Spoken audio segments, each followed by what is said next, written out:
did you know I was here? I saw you from my window. That's where I live, by the way. Not that you ever asked. What are you doing? I went to all the places where I dumped trash earlier and cleaned it up so it couldn't be traced back to me. Well, it looks like you cleaned up everything. You're doing this because you feel bad. And you're not even doing it to get me to help you anymore, because I told you that's not gonna happen. Okay, yeah, fine. I felt bad for stupid Gunnar and stupider Antonio and the whole neighborhood. I felt bad about what I did. It was a weird feeling. Not used to it, didn't love it. Well, feeling remorse about being wrong isn't as good as just doing something right, but it's a start. Look, I think you're capable of change, and I will help you try. Oh, wow, man, I swear I won't let you down. Hi there. I've collected the worst smelling garbage that I could find. Do you still want me to dump it inside of Antonio's house? What? No, I did not tell you to do that. You are loco, girlfriend. Okay, I won't let you down starting now.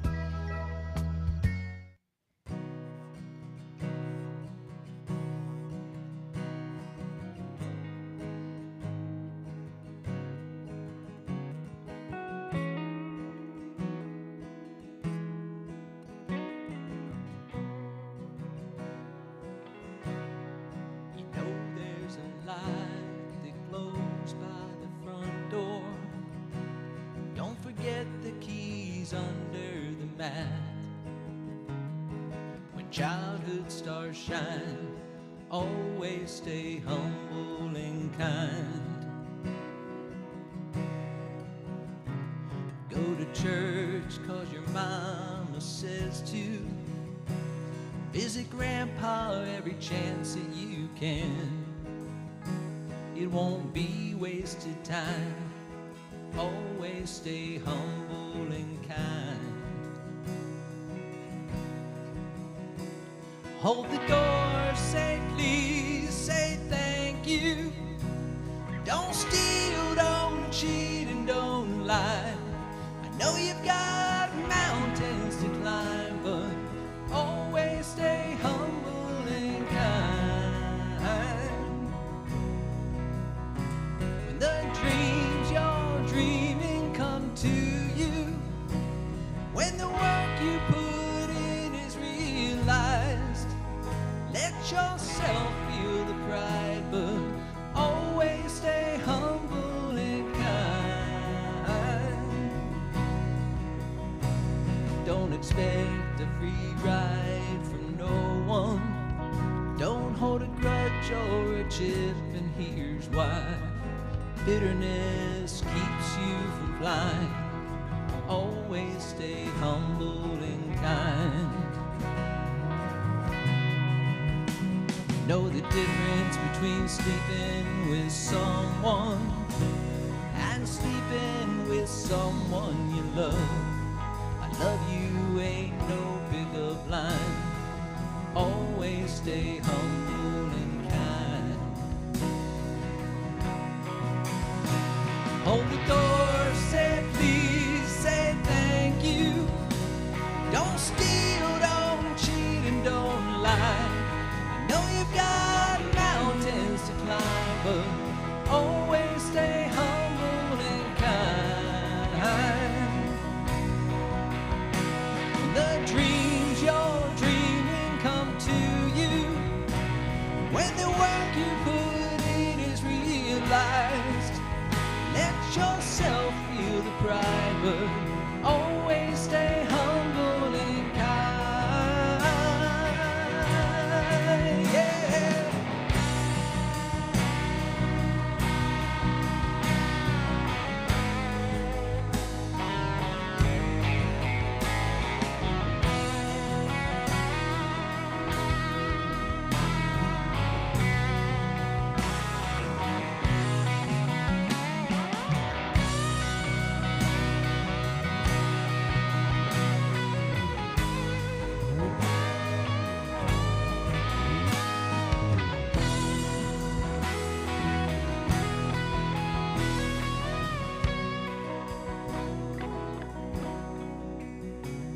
When it's hot, eat a root beer popsicle. Shut off the AC and roll the windows down.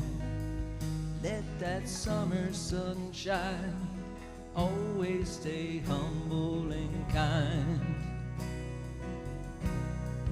Don't take for granted the love this life gives you. When you get where you're going, don't forget, turn back around. Help the next one in line.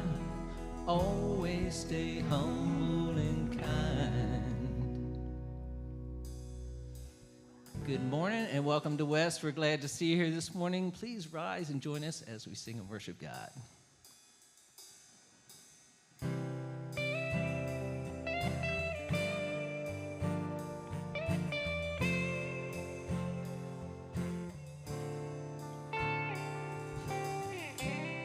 In the dark and all alone, growing comfortable, are you too scared to move and walk out of this tomb? Buried underneath the lies that you believe, safe and sound, stuck in the ground, too lost to be found. You're just asleep, and it's time to leave. Come on and rise up, take a breath, you're alive now. Can't you hear the voice of Jesus calling us out from the grave like Lazarus? You're brand new, power of death couldn't hold you. Can't you hear the voice of Jesus calling us out from the grave like Lazarus?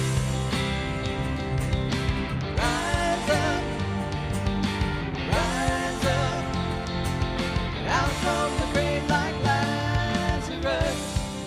When he said your name, the thing that filled your veins was more than blood. It's a kind of love that washes sin away. And the door is open wide, and the stone's been rolled aside. The old is gone, the light is come, so come on and rise up. Take a breath, you're alive now. Can't you hear the voice of Jesus calling us out from the grave like Lazarus? You're brand new, power of death couldn't hold you. Can't you hear the voice of Jesus calling us out from the grave like Lazarus? Rise up, out from the grave like Lazarus. He's calling us to walk out of the dark. He's giving us new resurrected hearts. He's calling us to walk out of the dark. He's giving us new resurrected hearts. Oh, come on and rise up, take a breath, you're alive now. Can't you hear the voice of Jesus calling us out from the grave like Lazarus? You're brand new, power of death couldn't hold you. Can't you hear the voice of Jesus calling us out from the grave like Lazarus? Rise up, out from the grave like Lazarus. Rise up, out from the grave like Lazarus. You may be seated. Thank you. Hey, we're so glad that you are here today and grateful that you have chosen to spend your Sunday morning here with us at West, whether you are here in person or whether you're worshiping with us online. We are grateful for the opportunity to spend some time together. Today, we are going to talk about being swept up in things, swept up in the moment, what makes us get swept up in the moment, and what happens to our lives when we are willing to just go with the flow. If you are here for the first time or newer to West, West. We're really grateful for that as well. We invite you to stop by our VIP tent out front and let us know that you're here. Also, today we are going to celebrate the sacrament of Holy Communion. And so if you are worshiping with us live stream, we invite you to get some bread and some juice, anything that you have around you to participate with us in the sacrament later on in the service. If you are listening to us via on demand, after the message is over, we invite you to partake in the sacrament of communion. Just because you're listening not in the current moment does not mean that you cannot be a part of the sacrament here at West. We believe that sacraments are God's gift offered to us without any price that we could ever pay. And so it is for all people. We're really glad that you're here. It's been an exciting week in the last couple of weeks, or weeks in the last weeks of the life of West. We had our back to school bash yesterday. I know many of you were able to be there in person yesterday, and we're really grateful to you for bearing the heat and staying and packing up, picking up trash and all the many things that you did, cleaning the floors and the bathrooms. You just sort of made everything happen yesterday. We're going to talk about that a little later in the service. Next week, we will show you a video of yesterday. But honestly, in the 13 years that we've had the bash, yesterday we had 1,100 children on site. We've never had that many. That is exciting. And your support of West, whether you were a part of the bash or not, your financial support of West enables us to lead the bash alongside Inspire Our Children. And the fact that 1,100 children came on site, it was just amazing. It was overwhelming in a lot of ways, but in a great, great way. And we still have 50 more kids that we'll be serving later on this week. And so I'm so grateful to all the volunteers, to the West staff who help with the bash, even though it's not a part of their job descriptions, and grateful to you for letting us be the church in that way in our community. It really does make a huge difference in the lives of people, and so we're grateful that you're here. I invite you now. I know that, singing in church is like one of your favorite things to do, and you sit at home talking to your friends about, I wish we could just sing more. But today, the next song that we're going to do, it's a song that odds are you've heard. And it goes with the theme of today, so it is Stand By Me. I invite you to stand back up now and give it some oomph and actually sing along this morning. Come on.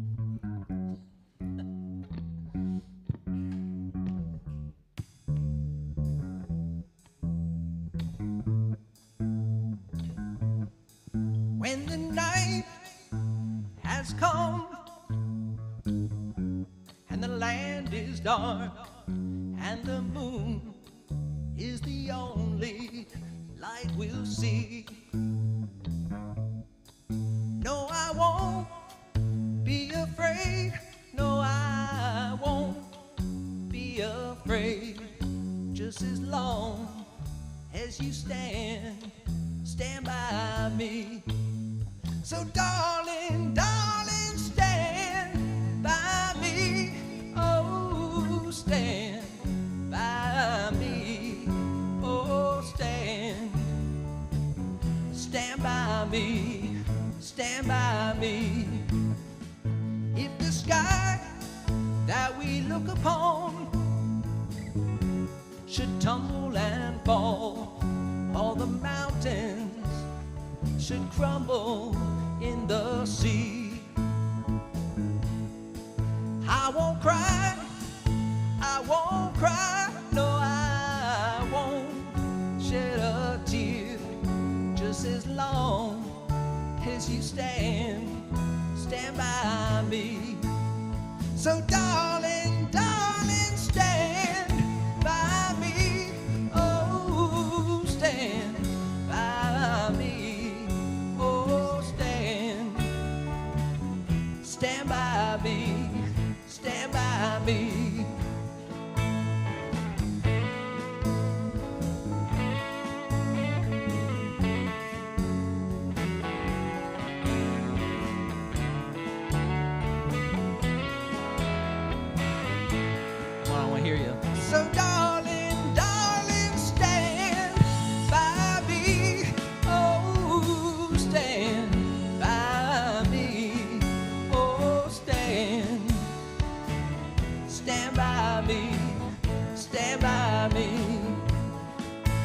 You can stand by me. Oh, stand by me. Oh, stand by me. Stand by me.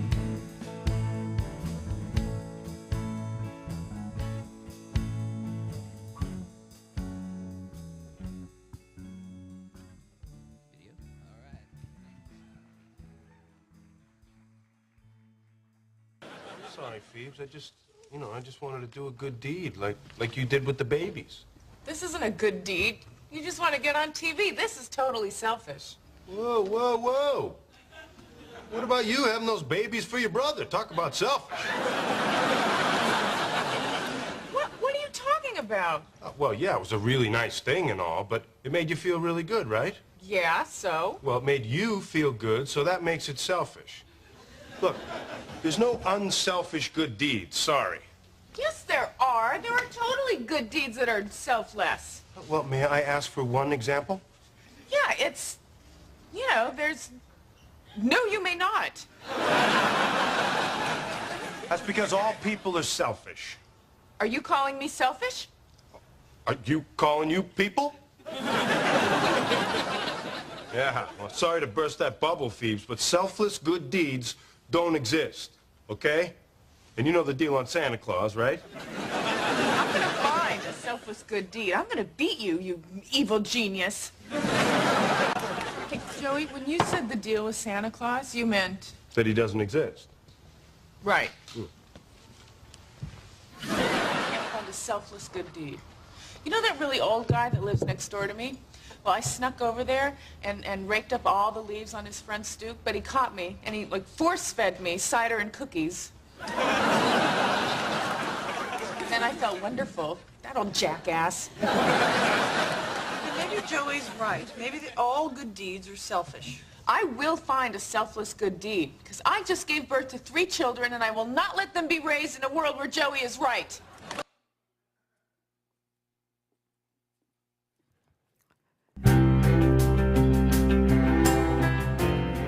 Awesome. Fishes and loaves. I think it was the parent who came and said it was.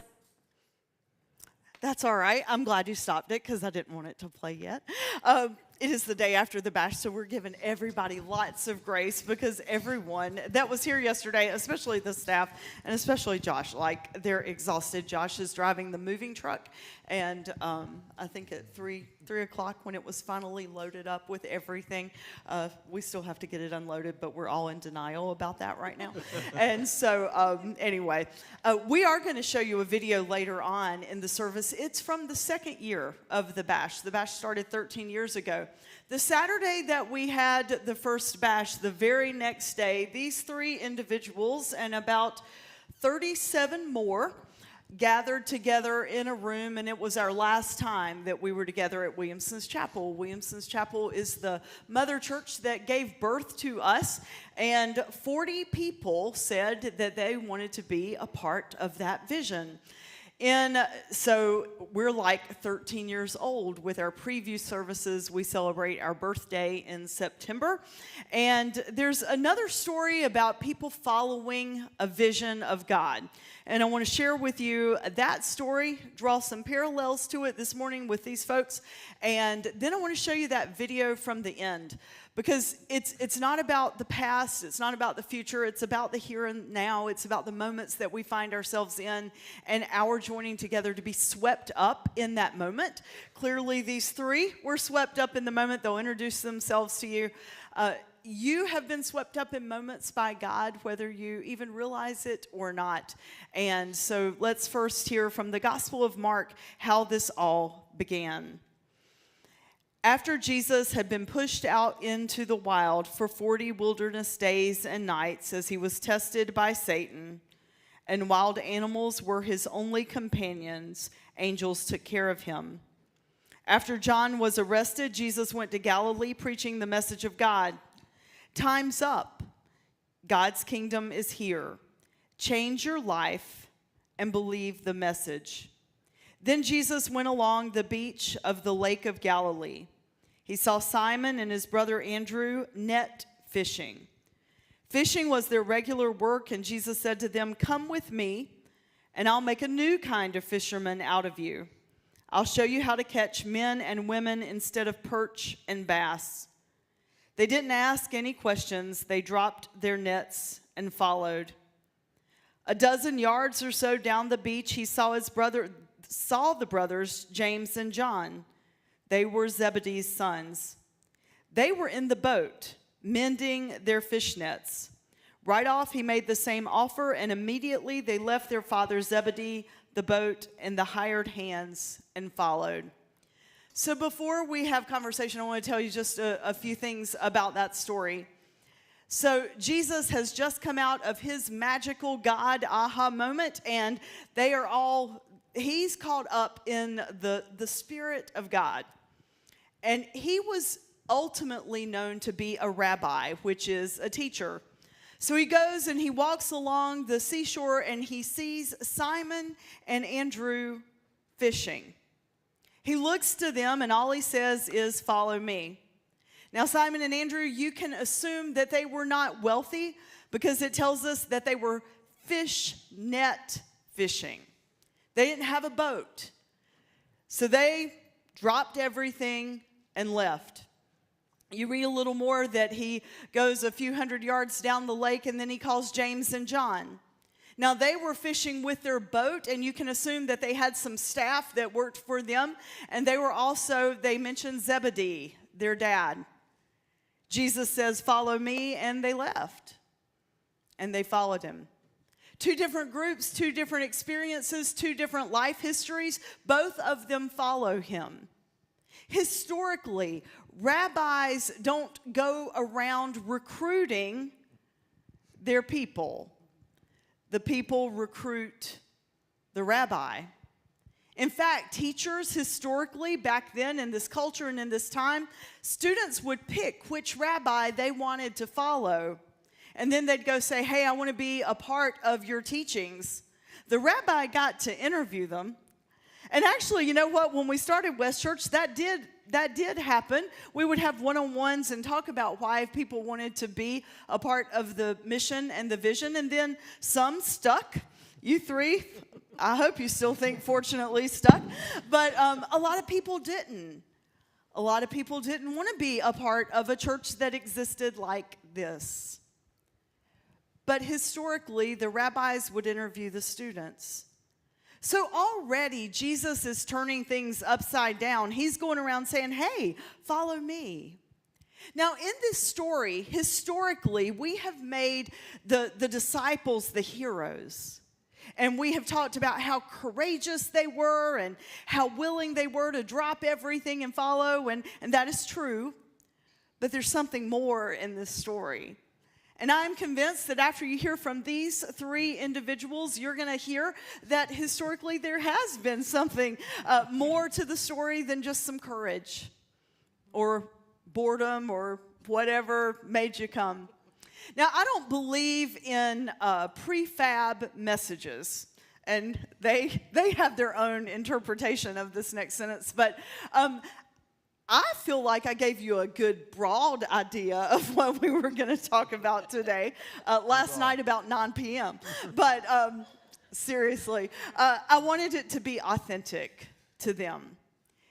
You have three people that were willing to be a part of the original vision, and there are several others of you that were as well. But here we are 13 years later, and it still is the original mission and vision, but this looks a whole lot different than it used to. And not only does this look a whole lot different, so does the bash, which is something that is one of our defining flows in the spirit and the nature of God. It's why we take that mission so seriously. It's why if you're on the Pastor's Advisory Council, it's an expectation that you be a part of BASH in some way, that you don't just get to make the big decisions of the church and then be like, "Oh, yeah, I'm busy that day." We take living into the flow of God so seriously because it changes us, and when we're changed, the world changes for the better. So I want you guys to introduce yourselves to the people here, to our guests online. Just tell them a little bit about who you are, and I would like for you to start out and say, what made you 13 or 14 years ago, because we spent a year working on it, what made you head west? Emily, you want to go first? I am Emily Muller, and for those of you who don't know me, I am married. Kevin and I, this is funny because when I was driving to church this morning, I was thinking about all the things that, and I know she won't want this to be about her, and it won't all be, but I was thinking about all the things that Andrea has been a part of in my life besides West. And she married us. She baptized both my children. So she's been a huge part of our lives. So we have 2 children, Lola and Lucas, and they've grown up here. We, as Andrea said, when the call was made to start West, which wasn't West then, I mean, we renamed later. We'll talk about this in just a minute, but I knew immediately that I was called to be here. So we have been here. We've been through all the things West in the last, what is going to be 14 years, and wouldn't change a thing. I'm Lance Armstrong, the original Lance Armstrong. And let's see, what got me going here? I would say initially I thought that we were going fishing because I like to fish, but apparently that wasn't the case. So I'm married to Joycelyn. We have 2 kids. They grew up here, and they started here when Wired was phenomenal, obviously, with Andrew and with Michael. Unbelievable youth that we had here. But what got me coming here was probably when you and I went to camp. We did the camp in Dallas, Texas, and it was basically a startup camp for churches. And it was just exciting, the excitement and the novelty of what we're doing and doing something different, and knowing that we can reach people where they are versus, just doing the same old every Sunday.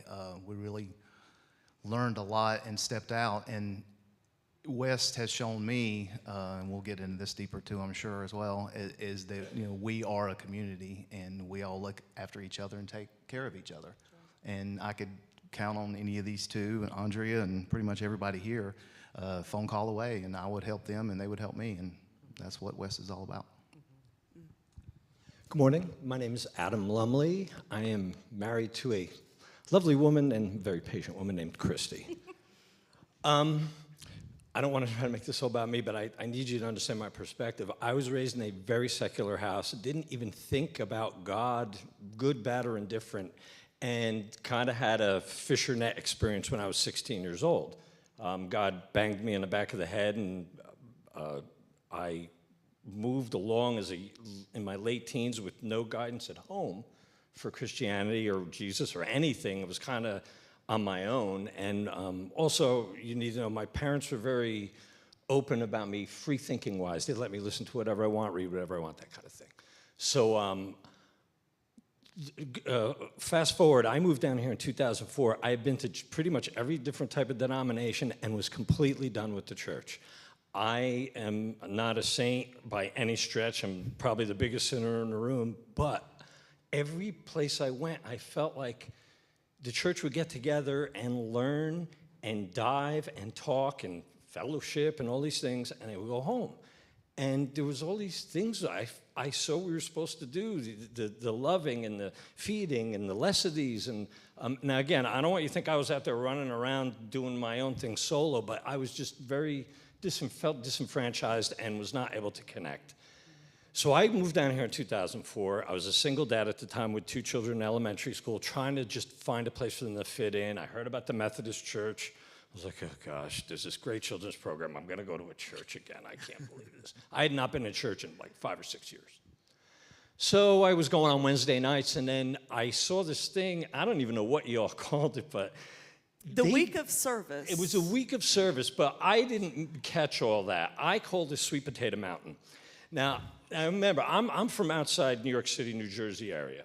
I see this mission. I go walking into the parking lot of Williams's Chapel, and there was not like a dump truck, like the big dump trucks, like the ones that are like a regular tractor trailer size, I think 2 of them, had dumped a mountain of potatoes, sweet potatoes, in the middle of a parking lot.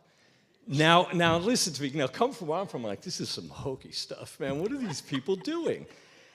But what blew my mind, and it's so silly because there's so many wonderful things that, and don't get me wrong, I do believe the church does great things, but what I saw happen that day was children, 50, 100 of them, top to mid-mountain, adults at the bottom, and I'm telling you, this mountain was gobbled up and bagged in like, it felt like an hour.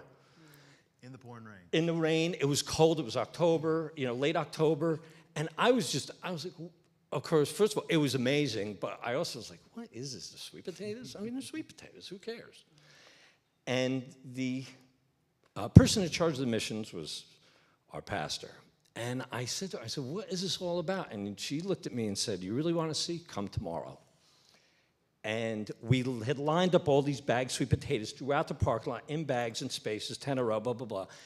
And that next day, there was hundreds of cars in a line coming through. Somebody's soup kitchen, somebody's women's shelter, somebody's this, all grabbing sweet potatoes to make, whether it was their Thanksgiving meals for the homeless or all the, just all these people. And every one of these bags, all of a sudden, in another hour, this mountain, everything was gone.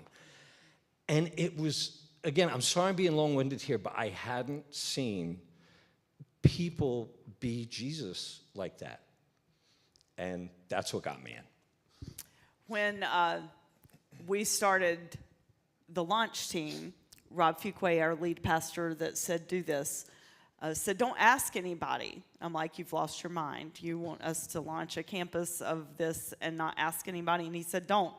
I asked Adam one night after a Saturday night worship service, because I really didn't enjoy having worship on a Saturday night, and I was so stressed out. And he said something, and I'm like, will you please be a part of this new thing? Because Adam got the unchurched, and I didn't. And I remember at boot camp, and they call it boot camp for a reason, because they try to scare you to death about planting a church. They're like, you and all your little churchy friends, that's not going to plant a church. You got to learn to think like people that are not yet a part of the vision. And what I learned over the next year and a half was that the people that were most willing to look like Jesus and pick up the sweet potatoes out of the parking lot, those are the people that made our launch team. And if you look back at our original launch team, every single one of them had been on a mission trip or either done local missions, hands-on missions there in Williamson's Chapel and in Mooresville. And that's what made up the team. So the DNA of West has been missional from the very beginning. I'd forgotten the sweet potatoes until last week yesterday, it feels like last week, until yesterday when Adam said, I want to talk about the sweet potatoes. And I'm like, oh. Now the interesting thing, and one of the reasons that I think the last question, I'll give you a hint, is what still brings you joy to be a part of this mission and vision? But one of the things that brings me the most joy is that now I don't lead it, you do. We have a phenomenal missions team. One of the leaders was wiping up slushy off the cafeteria or the school floor yesterday after having been there for 6 or 7 hours. And I said, do you want help? And they're like, no, I'm good. I've got it. We're getting ready to have our own West, not week of service, but a month of service this fall. We're going to call it Be Rich or something like that. And for a month, we're going to see how many hours we can collectively do as a community in lots of different ways and lots of different places. And we have a staff person. I told Lane and Dawn yesterday after Bash, I said, if I were to disappear, this would be fine. You guys have got it. Dawn bleeds loving people, and we are so lucky that she is our liaison on staff with our phenomenal missions leaders and missions team. It takes so many people to have a reach as far as our reach is, and so I'm so grateful for that. I would love to ask you guys, what's been the biggest challenge and perhaps hardest thing? Because you see, when Jesus called those 4, we like to say, oh, it's so amazing because they dropped everything and they followed him. They had no idea what sacrifice was going to be coming. The one thing I think we do when we read this story is we give them all the accolades, but we underestimate the power of God. And one of the things that I would like us to take away from this passage in Mark, and it's also in Luke, is that, you know, when God creates us able to be molded into being Jesus for other people. And the power of God is so big that those 4 individuals, even though they left everything, dropped everything, and followed him, whether they were rich or poor, even though they sacrificed a lot, God and the kingdom were still there. And so I want us all collectively to know that that same power that called those 4 disciples, that same power that changed their whole lives, that same power is here in us. It's in you. It has been in the 3 of you. So I'd like for you to share with the people, like, what's been some of the icky stuff. Because these 3 folks, they've seen it all. They've all either been or are on the PAC team, which is the underbelly of the whale. There has to be a group of people, unfortunately, in any organization that sees the underside. And they've been willing to do that and still stay in love with Jesus. So if you guys would share. I think, and I'm going to go back to the former question just for a minute. If you know anything about me, I will overanalyze and overthink any situation until I come to a decision. When I found out, and I've been a long time, my mom and dad are still at Williamson's Chapel. I was there my entire life, and so I had to come here was leaving sort of my traditional background, and I'd always been in a traditional church, and so you know, it was sort of risky for me to leave that behind. But I remember the day that I found out that Wes was going to happen, and that what we used to call Williamson's Chapel was giving birth to a baby. I remember right after I found out, I saw Andrea in the fellowship hall at Williamson's Chapel, and I went straight up to her and I said, I'm in. And never in my life, and I mean this, has something called me so loudly and clearly as it did to come here. I didn't even have to think about it. I was like, I'm in, I'm ready. And so came here. She's right. We spent that first year, I remember being in that room at Williamson's Chapel where we sat endless nights and hours thinking about what this would look like. One of the things, and then came here, and I have been a part of some of the tough stuff. I've been part of some of the hard decisions we had to make. I've been part of some of the things that didn't feel right, but we didn't know why. I've been part of some of those decisions that we knew we were going to have to make, but they were hard. And it hasn't always been easy. But what I love is this. There has never been a group of people ever around a table here that we were not allowed to debate. We were not allowed to disagree. We always have been, and we're not afraid to say, I disagree. I just disagree. I don't feel like that's the right move at this time. And what they also know about me, and they kind of joke with me sometimes, is I'm going to ask the hard questions. I'm going to ask those questions that you don't want to answer. They're just tough, but we have to answer them. Because if we're thinking about moving the kingdom of God forward, we have to answer those hard questions. So I would say it's the underbelly. She's right. It's the underbelly of the well, and it's seeing the stuff that isn't always fun, isn't glamorous. Yeah, there's no way to make finance sexy. No. I mean, you just can't dress it up and make finance sexy. I mean, or HR or any of those, or facilities. I mean, for heaven's sake, that's not really been sexy either. It's not. So it's not. And what I love, y'all, is that Andrea always has shied away from the finance piece. She's always, I mean, she always claims she doesn't want to have her hands in that, but she gets it. And I think because she gets it, I'm like, okay, I got to get it. like, she challenges me now, like, because I don't get it either, but I'll ask the questions. I just don't always get it, but it challenges me too to think, okay, now you got to get it. You got to figure all this out. So I do think it's making those hard decisions, and it's not always, like she said, it's not always sexy.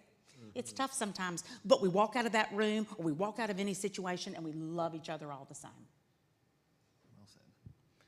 I would say probably similar to the underbelly. Obviously been part of that for 10 plus years, being on the PAC team. But I would say the biggest challenge for me, and hopefully would be speaking for the church as well, is always trying to stay relevant. And with the times, obviously COVID, put a damper on everything and everybody everywhere. So it was coming up with, how do we meet? How do we not meet? How do we meet safely? How do we do the bash? How do we do missions trips? How do we not do mission trips? Just all of that over the past 3 years. COVID changed everything for everybody. So my thing would be staying relevant and fresh with ideas and just everything that we have to come up with so it's not the same old, and what kind of cool songs can we have? And I send Adam and Gary and Luann songs all the time when I'm walking, I'm like, I don't know where this would fit, but this is a cool song. And, sometimes they throw them in there. And so just trying to stay current and aware of what's going on in the world. And it's changing so quickly. So our leadership has to pivot, which is the final point of today. So thanks for saying that. Mine's a little more personal, but I think it applies to most. So I'd never been involved pretty much in a church at all, and then when this launched, it really took off. And obviously I'm involved in the band, and we had tons of singers, even more musicians to pick from. The music was, I don't think we ever lost anything with the music, but that's, the music was phenomenal, and people were coming and banging down the doors, and we had hundreds of people in here. And before COVID, and actually, if I go back, there've been a couple of, I hate to say, but there've been dips, up and down dips, and I found myself struggling with that, going, well, what have we done, or what, I realized that was on me, and I wasn't, and I don't know if anyone else ever felt this way, but I wasn't giving God a chance to work. I mean, just because the population dipped doesn't mean things aren't happening. And I actually got a little egotistical, I guess I would say, where I was like, we should do better, or it's about us, and it's not, we could be wasting all our time here, every single one of us, but one person might have walked in that door and heard one thing that helped them change their life. That's what I was told why we're supposed to be here. So I've had a struggle with, for me, it's been very hard with the population going up and down, but not too long, before COVID, God kind of let me know that, hey, it's not about you, just let me do the work and you get up there and be you. Same. Why do you think people need Jesus? I'll take going first. You go first. Okay. Yeah. Well, I believe, and I guess this is scriptural too, I truly believe that every human being is born with a measure of, the Bible says faith, but I believe the Christ. And I don't mean Jesus, but that a piece of God. And we may have a chance to wake that up in somebody. It could be anything. And it's kind of alluding to what I said before. In fact, going back to our original, when we sat at the meetings before the church was open, they were talking about someone donated money and the church was giving us money. Numbers I wouldn't even know, like $50,000, $70,000. The numbers to me that were like, what? And people were hemming and hawing about something or other. And I said, what if we spent $70,000 and one person walked in the door in 10 years and found God and the whole thing closed up? Was it worth it? Chasing the sheep, chasing the lost coin. I truly believe, I don't care where you're from, what you believe, that there's a measure of God in everyone, and we might, if God blesses us, have a chance to wake that up, and I think that's Jesus. I think they have it, they just don't know it. And that's why, like yesterday, it's just so important, because you know what, we were listed as a sponsor, but it's born out of our DNA. we work alongside the community. So like the Episcopal Church, the Catholic Church, they are some of our biggest partners, and nonprofits. And that was one of the goals of this year's bash, was to get it back to the original vision of how many different groups of people can we bring together to make students start the school year with what they need, with dignity and respect. And yesterday we lived that. We had 1,100 students come through that line and in their cars, and then go to entertainment and all those things. And they may not ever know that West Church was a part of that, but they got to see people loving them. And at the end of the day, church membership, it's about what you just said, showing people that love of Jesus. And that's what you do.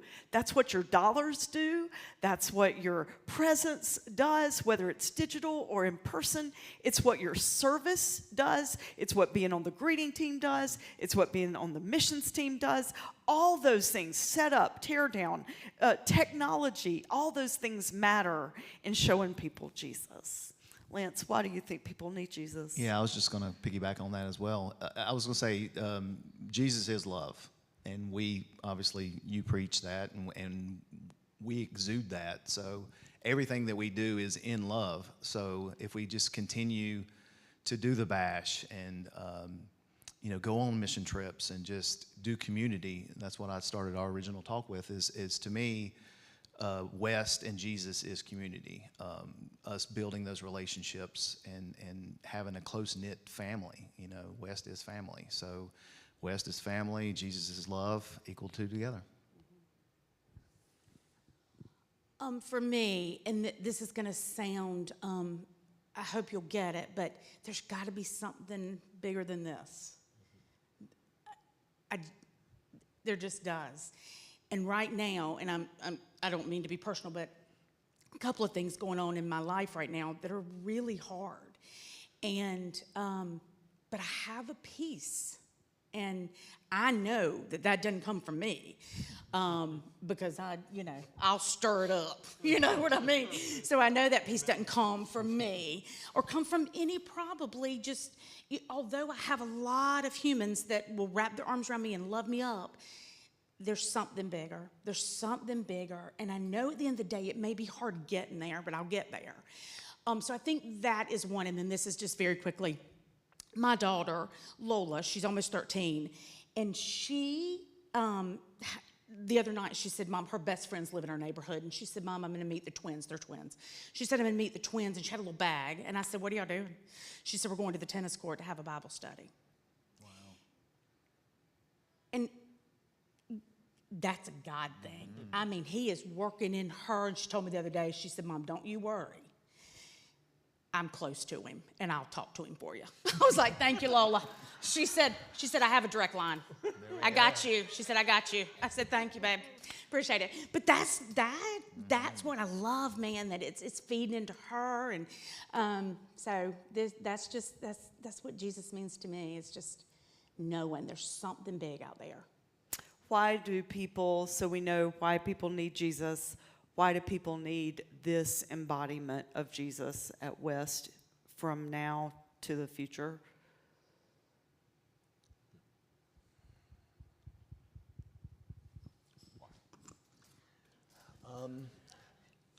I know. I don't want to take over the conversation. Again, being a transplant is one of the things. When you look at the Old Testament church and it really alludes to what Lance talked about, the sense of community and being able to hold each other up, it's really tough to be an island with Jesus in your heart. I tried. It doesn't work very well, and it's kind of lonely. And I think we all need some kind of community, God-related or not, just to have connection, to dump things on people, whatever it is. But like Lance said, I have nobody here. I have no relatives. They're hundreds and hundreds of miles away. And especially when I was a single dad, if I could pick up the phone and have 5 people come move a couch for me at midnight if I wanted. I mean, we've done stuff. I've had situations with Brad driving his truck behind my little townhouse to move. I mean, I don't want to say we use the church for our personal, gains or whatever, but to have the camaraderie in the community and the power. I mean, we are supposed to gather together. There is something, I felt it here with just maybe 20 people and in a musical situation where you can feel the Spirit of God in the room. I can't put my finger on it. I can't explain it to you. And I just think if people experienced that community and had a chance to be together in this type of a situation, it's just like electric, and it also keeps growing. It's like spores on the wind kind of thing. I always go back to what we've learned and what we've done. So with missions, or I always bring up Crafted Conversations because that's something we've done for, 11 years now, I guess, something like that. That's a family. So we all look after each other, and like Adam was saying, if Tommy or Kevin or anybody called me and said, hey, come over here, I need help with this, no matter what time, we would do that. And I look forward to it, second and fourth Sunday at 6:30 on tap. So come join us. And you guys do a phenomenal job of welcoming new people to that community. Yeah. It is a great way for them to get to know people without the intimidation factor of this or going to a small group or something like that. Well, so thank you for that. You guys sure. do tremendous ministry. And it's fun because it's like you're saying, very low key. Normally I make notes of what you've talked about that day. Sometimes I freelance and didn't get as much out of the message or something. Well, listen, I understand. You understand that. But so, I mean, I was sometimes I don't either. I was telling you earlier that we've done the summer concert series that Laura and I came up with, which is kind of fun. You literally pick songs that mean something to you, which you think that would be easy. Pick 3 or 4 songs that mean something to you, and then we play the song, and then we describe how that touched us. So that's a great way of getting the community together and for people to understand each other better. So, if we have new people who come in, they're like, oh, that's why Lance is so weird, that kind of stuff. So. Several weeks ago, Andrea, I think it was 2 weeks ago, maybe it was last week, I don't know, talked about you got to have a tribe. You got to have a tribe. And it's true. And I think we're a tribe. And if you don't have one, call us. We'll be your tribe. Because you do have to have people that just, I don't know, who will just be there and who that no matter what, you can call them and you can say, hey, pray for me. Hey, got this going on. Hey, need this. Hey, and it's not all about need, but it's just about the people that you count on and who are your tribe. And it's so funny because I posted that on Facebook. And then not long after that, probably a couple of days after that, I had a pastor, Diane, in Davidson reach out to me, and she said, can I use that in my newsletter about needing a tribe? She said, because she said, I keep thinking about it, and I keep thinking about how important tribes are. So it's just important to find your people. And that's one of the things that I think is so important in today's age and culture. This is not a guilt trip to worship in person all the time, and it doesn't come across that way, but I say that because yesterday, some folks that were fitting the shoes on the kids, they're like, we need to come back in person. I'm like, we'd love to have you. I'd love to have you. The worship team would love to have you. The volunteers would love to have you, but look, I get it. I mean, they're like, yeah, we're hanging out in our pajamas, our dog's in between us, and we're worshiping. I'm like, I get it. Like, if I didn't get paid to be there on Sundays, I'm not sure I wouldn't be on my couch with my dog worshiping with you here. And I said, don't guilt yourself into that and that's why we do what we do. It's why we have so many different ways like Kayak Church or Crafted Conversations or Yoga Church or our small groups or our missional engagement opportunities. There are lots of different ways to plug in, and you don't have to do it all here in the room. We love it when you do. The worship team feels like, but now that we're live streaming the music, it feels different, and it feels different for you too. So I'm so grateful for all the people that made that happen again.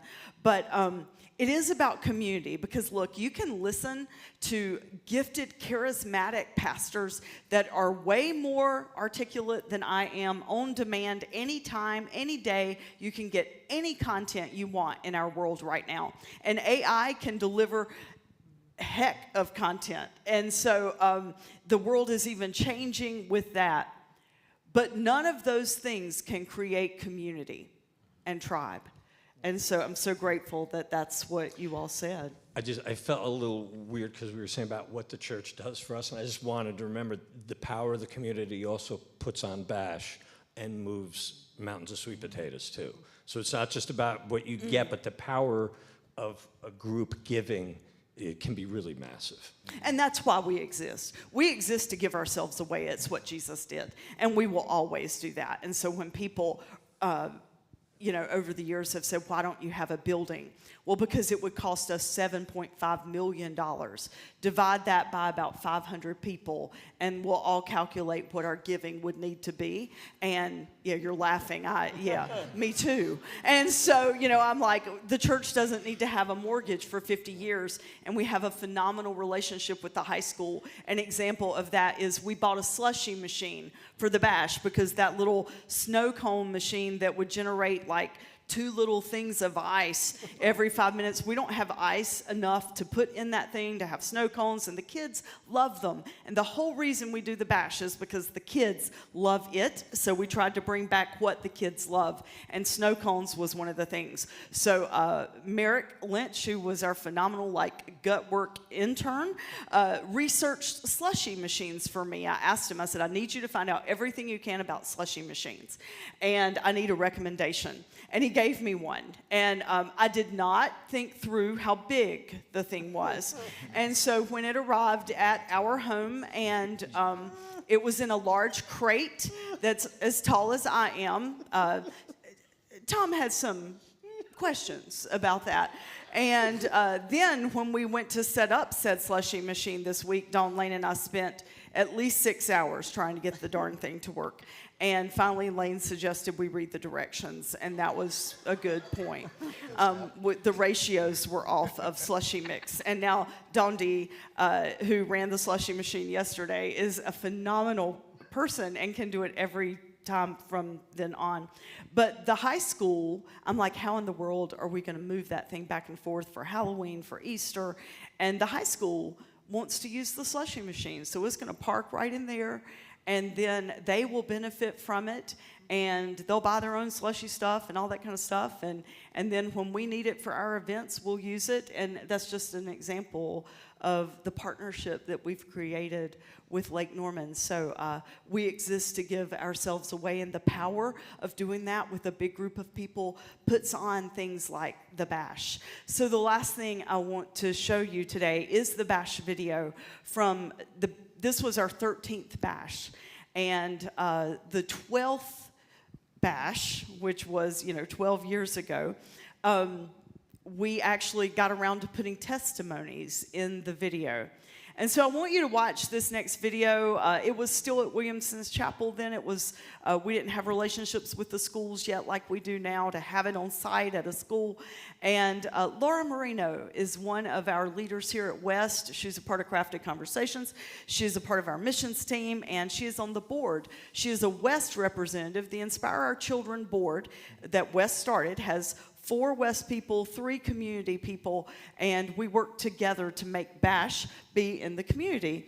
And to let you know what a God thing today was, we did pivot. We were going to do Summer at the Movies Peanut Butter Falcon today, and just confession, I couldn't watch a movie this week. I kept falling asleep. Every time I'd sit down, I would literally fall asleep. And I'm like, I can't do this. We've got to pivot. And so the message that we were going to do on Labor Day weekend is this message. They were surprised. I wasn't, but they were. And so I always question, is this right or not? And this morning I was sitting at my desk. I had my laptop. I had my work phone. I have my personal phone. Now, my personal phone and my laptop and work phone, they don't talk to each other. It's my personal phone for my family, and I don't really have friends, so it's really just my family. And I mean that seriously, like to be the pastor. You all are my family, and we're a church. But anyway, I don't have like chit-chat friends. And so my personal phone goes off, and it's Google Photos, a reminder. And I'm like, what the heck? Like, I don't even use Google Photos. Why is that up on my phone? And it said, your memory from 8 years ago today. And there was this picture of Laura and Bree and Alyssa. And I'm like, that's crazy. Because I had just sent a text, literally 2 minutes before, saying, Laura, would you mind if I talked about you in the message today?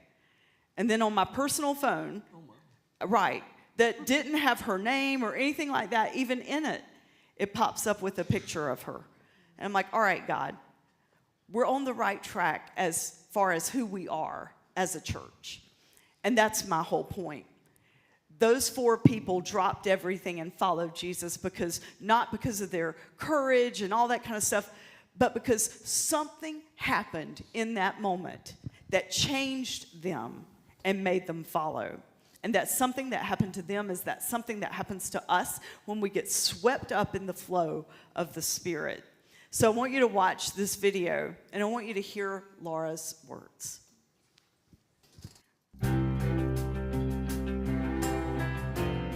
Awesome. Fishes and loaves. I think it was the parent who came and said it was the first time her child ever had his own brand new pair of shoes. I got a book bag and I got some crayons, pencil, and a ledger. Totally a relief and very thankful for it. I got books in my backpack, pencils, and some markers and crayons. Rewarding experience. Incredible.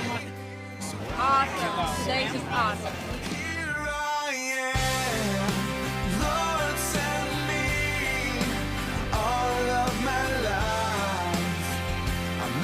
An offering.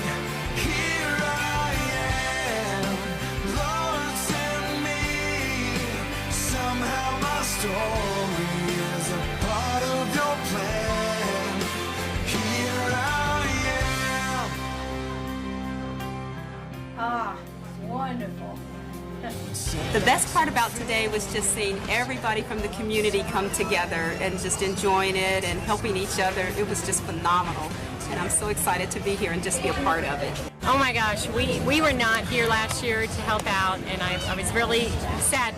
And this year I specifically said we are going to be here, and the whole family came, and it has been awesome.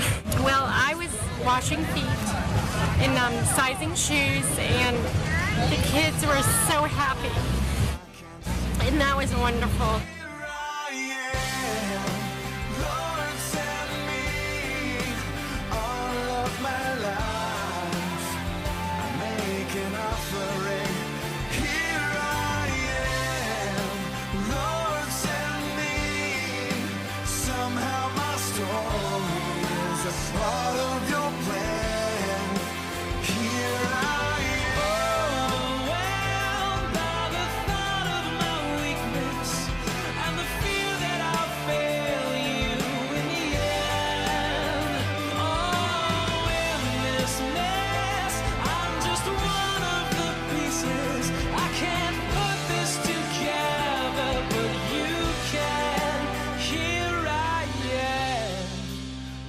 Send me. I want to live my life as an offering. Here I am, Lord, send me. Somehow my story is part of your plan. So here I am. Here I am. All my life an offering to you, to you. Somehow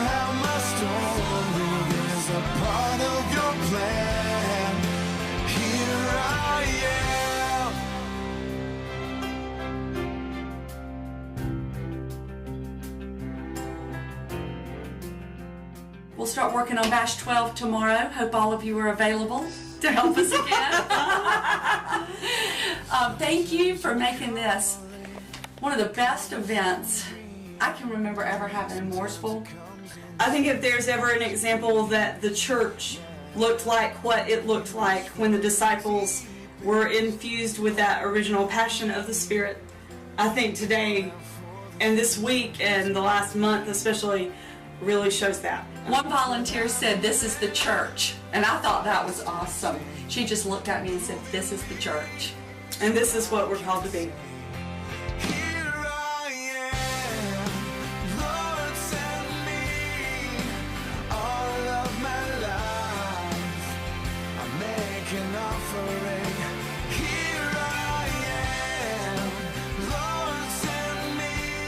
Without you, there's no way this would happen. So thank you for being the voice and the hands and the feet of Christ.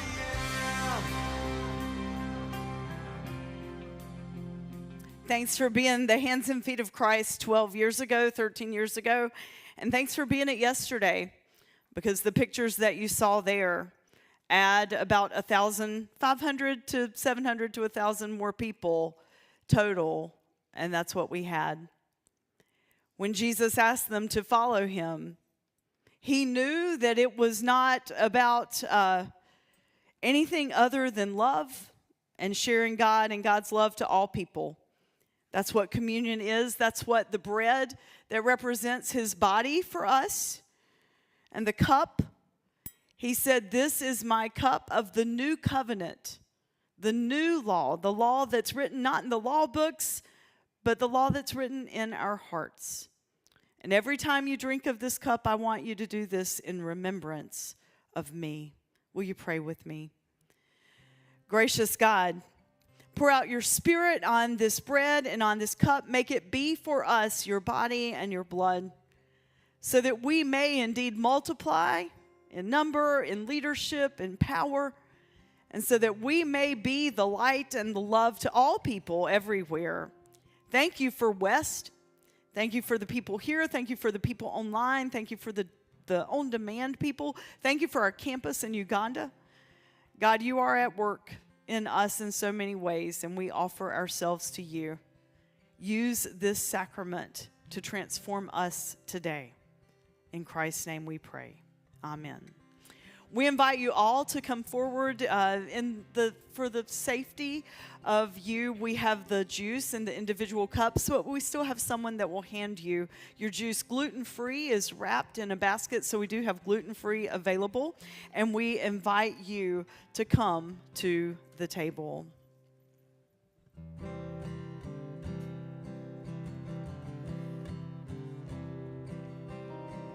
And after you take communion today, we invite you to sing along with us this great song. Yeah. The splendor of the kingdom, clothed in majesty, let all the earth rejoice. Let all the earth rejoice. Wraps himself in light,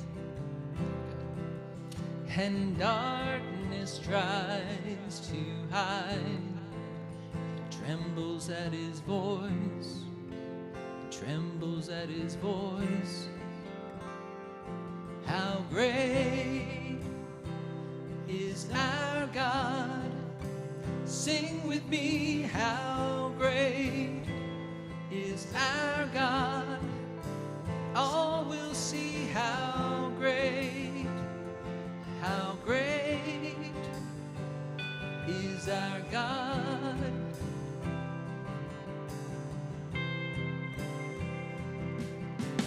Age to age he stands,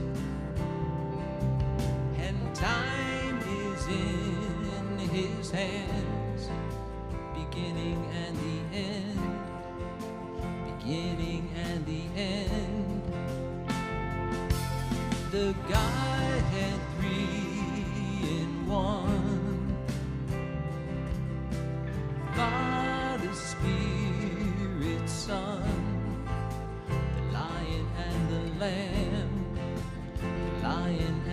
land. How great is our God? Sing with me, how great is our God? And all will see how great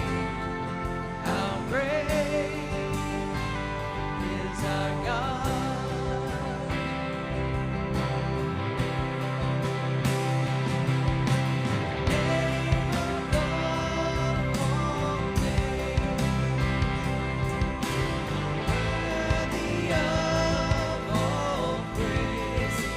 Please stand and sing.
Go and be the church today and always, whether it's at West, be the church every day in your life. And I promise you, you will be a part of the flow.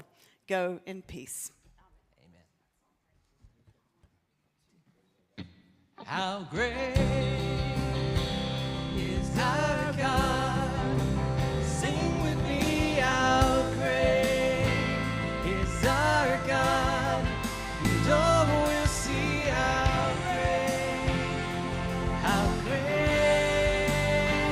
is our God. One more time.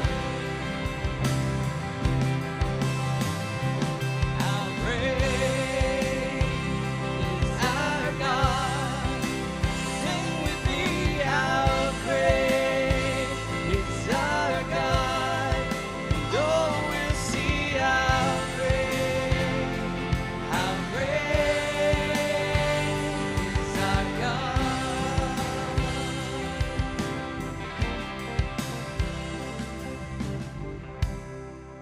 Thank you, everyone. Thanks for hanging out. Have an awesome week.